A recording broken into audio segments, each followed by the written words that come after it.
Hello everyone, welcome to 2020 for the Formula One season. And here we are, before we enter preseason testing, we're going to do a quick rundown of this season's grid. I'm going to be starting off over at Mercedes.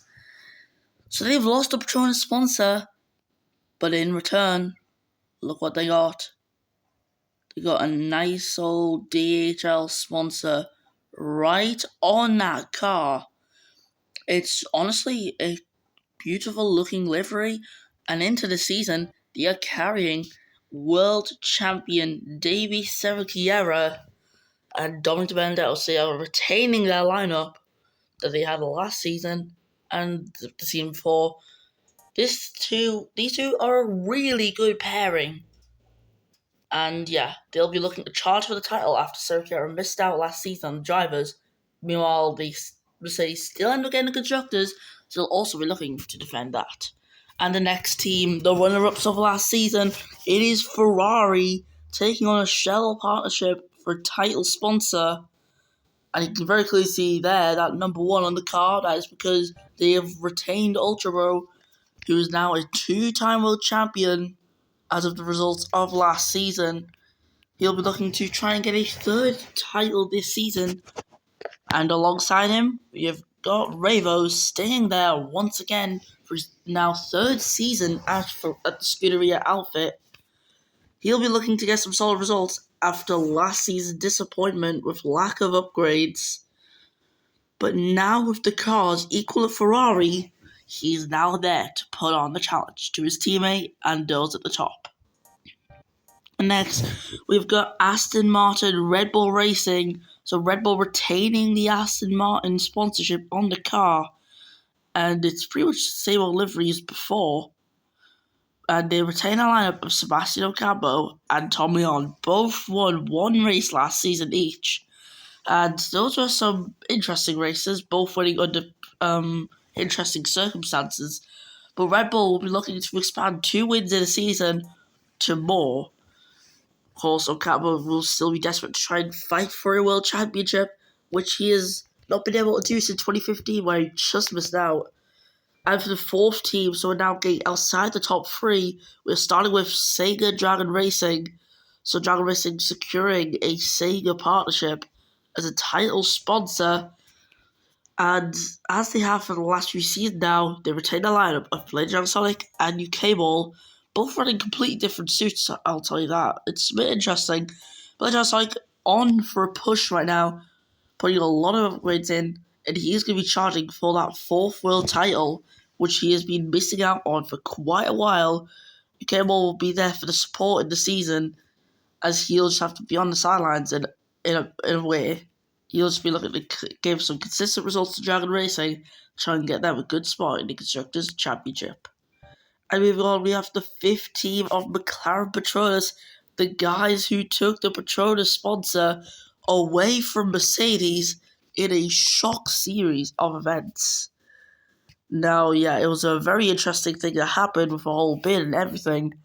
In the end, McLaren got the win from that. And they ended the season retaining Mark Adelaide, the number 99. So he'll be happy to have a seat on this grid, but here's the thing, they've changed up the second driver by Nick Leon, who is now retired from the sport, and will enter Jensen Olsen, moving from a temporary placement at Racing Point to now full-time in his own team at McLaren. The number 44 will be looking to challenge this season and see what he can do with McLaren. And now we move on to Renault Velo. I don't know if I should really be saying that, because you know what sort of company Velo is. If you don't already, just search it up. But yes, here you can see there's a brand new number on the car for Renault, and that is because they have got Lam Fong from Haas, who now moves over into Renault. The number 73 looking to start a new chapter in his career. Of course, he put in some solid results last season with Haas, and he won the WEC World Championship with Aston Martin. He'll be looking, though, to put some of that WEC experience into his Renault performances, as he is looking to just do good in Renault, see where he can go in the future, Alongside him, though, is Rocket Crumbly, who returns to the grid after a few seasons' absence. He's returned, and it was with his old team. So it's a bit of a reuniting situation we've got here, and it's pretty nice to see that. So he'll be looking to try and recover from them few years of absence and get back on his foot, ready to start a new chapter of his career once again. And moving on, we have got Red Bull AlphaTauri, who are a brand new team for the season. Well, it is just a rebrand of Toro Rosso, still under the Red Bull ownership, and that's why they got Red Bull in their name. And they'll be looking to retain our lineup from the old season, as they have got Verstio and Taka Van Horn, who are ready to challenge the season with everything they got. Verstio, a late season signing last season for the team, which came in at an immediate effect. And with that, Verstio's just been able to stay in that team. He's put some good results in. And Taka Van Horn, though, more experience to that team, he'll be looking to try and fight Verstio to prove that he should be the team leader.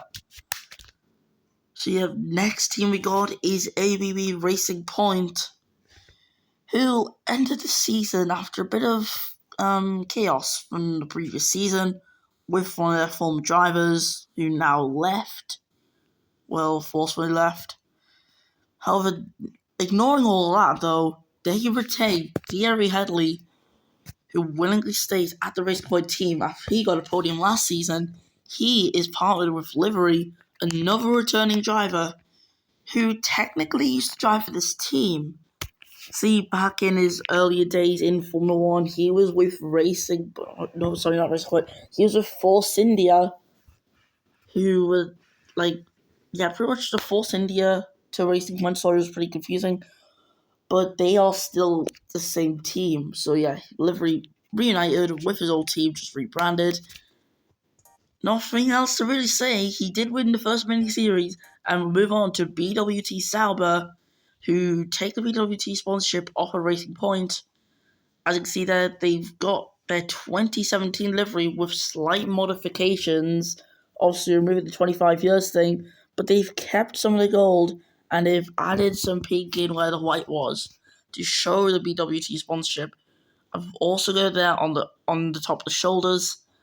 And for that, they get Devin Butler still on the team after being dropped down to there last season.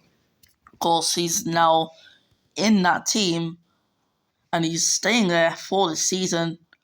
And he's going to be partnered against Marcus Klein, also keeping his seat. The number 80 will be confident, I'm sure, to try and prove that he's better than his teammate. Of course, these teams are going to have a bit of conflict inside, I would imagine. Next team, we got Rich Energy Haas.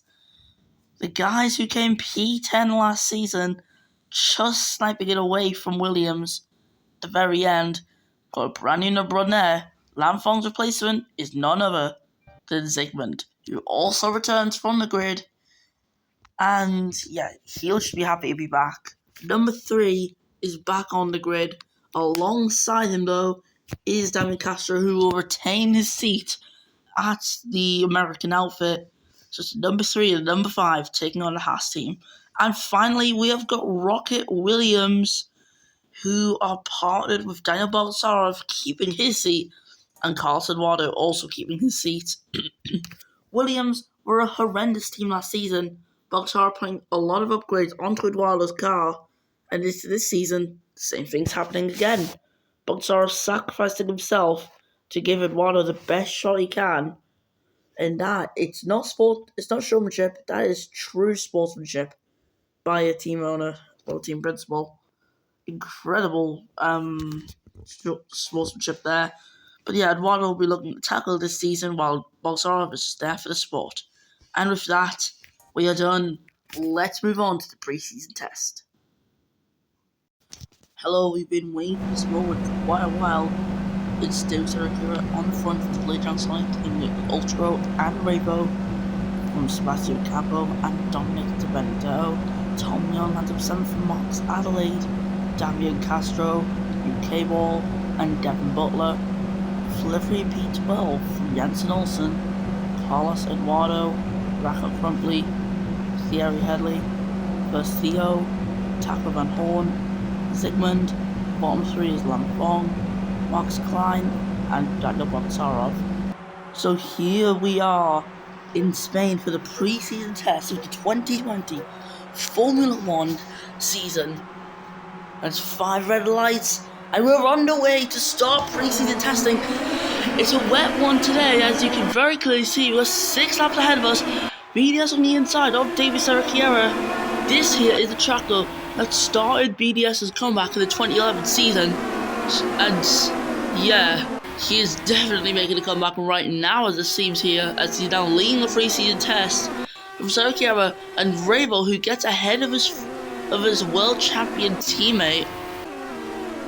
And of course, you got Ultra Bro there, right behind Dominic De Benedetto, who's gonna fall back to P5 as Ultra Bro does move up, and he's through into 4th position once again. Of course, last place we've got Marcus Klein in the Sauber, but fighting with Bogdanov anyways, as the Williams will be looking to try and get ahead of the Sauber as they head down the straight here in towards the 3rd sector. BDS looking unmatched at the front, being 6/10 up in the lead. We've got 2 returning drivers on this grid. We've got Zygmunt, who's now driving for Haas, and we've also got Racco Crumpley. Now, I actually forgot to mention one more, so we've got actually 3. Yeah, Crumpley's still running the number 2, and he's back into Renault. But back on the grid, we have got Livery, who joins Racing Point, also rocking his old number, as Jens Olsen side by side with Devon Butler, blocking Livery's path. Olsen moves through into 11th place as Castro, now in 10th. So he's dropped some places at the moment, as it seems. UK Ball dropping from P8 to P9, because I noticed he was P8 last lap. And Eduardo moving up into 14th for Williams. Crumpley will go on the attack again, down the inside, and will move ahead of the Brazilian driver, who drops down 1 more place. Eduardo still trying to fight though. He has got the skill to do this. Of course, he's just been stuck in a Williams his whole career. As you can see, the slipstream, it is working for Eduardo, as he was getting slipstream from Devon Butler 2 places ahead of him. But Butler, he's having a horrible set of corners right now as he drops to Livery. Eduardo still on the inside, keeping his foot in. This is incredible action we are seeing, as David Serracchiera will set the fastest lap of this race. We're on the 3rd lap now of the pre-season test, and these two are just storming way out in front, completely unbattled. They're unmatched, nothing you can do to beat them at the moment. So as you can see, Bravo, he is not able to catch David Serracchiera. Well, I'm saying that, and the gap's not really that much, so could be contradicting what I'm saying here. So we'll ignore that. Yeah, now BDS officially breaks the 1 second margin out in front. Incredible pace for the driver, as Dominic Benedetto is fastest in the middle sector. As we're looking at the rear view of Sebastian Campo, who won the final race of last season in a very unexpected way, but in a way that would have made him happy and brought a lot of confidence in this season. Of course, he was fighting for like P3 podiums last season, but now he's stuck here at P5. And this year is a representation of what the grid could look like next season. Well, this season now. It's a good representation of it. However, upgrades can still be applied by teams as we head in towards the 1st round of the season in Austria for a double header there. As Ultra down the inside of Rainbow, the 2-time champion, moves ahead into P3. However, his teammate Rainbow still on the attack and gets ahead again. So the Ferrari shells, they are looking to keep fighting until the end. This is Dominic Benedetto. I did not see that. He's up into P4. Ultra down into P5. Wow, that was very unexpected there, as there's a bit of a training led by Headley. Eduardo's still in P14, however he's losing a bit of time now from Devon Butler. Now 2.2 seconds to lead out in front. BDS sets a fast lap of the race here in Spain. And so here it's the 5th lap we're on. Damian Castro fastest in the 3rd sector, 1/10 quicker than the previous fastest. I don't know if it's just me, but this rain could be dying down. And if it does die down quick enough, we could see a bit of an interesting last lap. Of course, no pit stops would occur. It's only a pre-season test. It's not an actual race.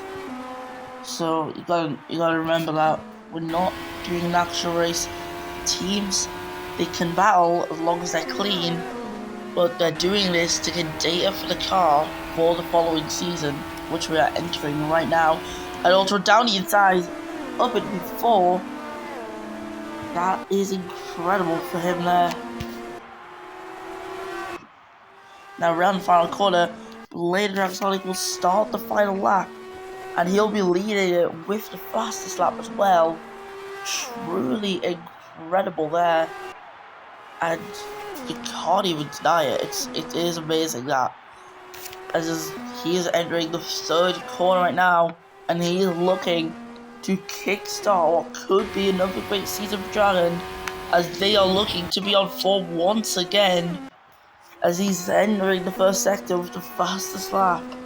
Team Sergio is behind, but it's the 6th lap and he's well over his second back. And this is going to bring him a lot of confidence, but for Sergio on his charge to reclaim the title, not so confident, I'd imagine, right now. But the rain, it is gone. The rain is gone, everyone. And now the track is going to start to dry, but obviously it's the final lap. Nothing is going to happen here that would drastically make a driver spin or anything. But around the final corner, Blade Dragonic wins the pre-season test in Barcelona. He clinches the fast lap there. David Sergio following behind in P2. Ultra just missing out on P3. Many other drivers crossing the line. We came all get P9 from Damian Castro and Jansen Olsen. Which the McLaren Petronas team, they'll be looking strong into the following season. Livery is in B12 on Dan Butler, Carlos Eduardo, Raka Crumpley, Thierry Headley, Sigmund Lampong, Theo, Takman Horn, Klein, and Bogdasarov. So that's it for your pre-season test here in Spain. It's a good little taster of what the grid could look like as we head into the 2020 season, the inaugural season of this new decade. And for that, Blade Dragonic is your race winner. Dave Sergio gets P2 from Dominic Vendetto. And with that, we're done. That is it for the pre-season test. Ultras P4 from Ravo, Sebastian Campo, Tom Leon, Marcus Adelaide, UK Ball, Damon Castro, Jensen Olsen, Livery, Butler, Eduardo Crumbly, Headley, Sigmund, Fong, Versio, Van Horn, Klein, and Bogdasarov. And for that pre-season testing, as I said, comes to a close. See you in Austria when F1 Classic returns.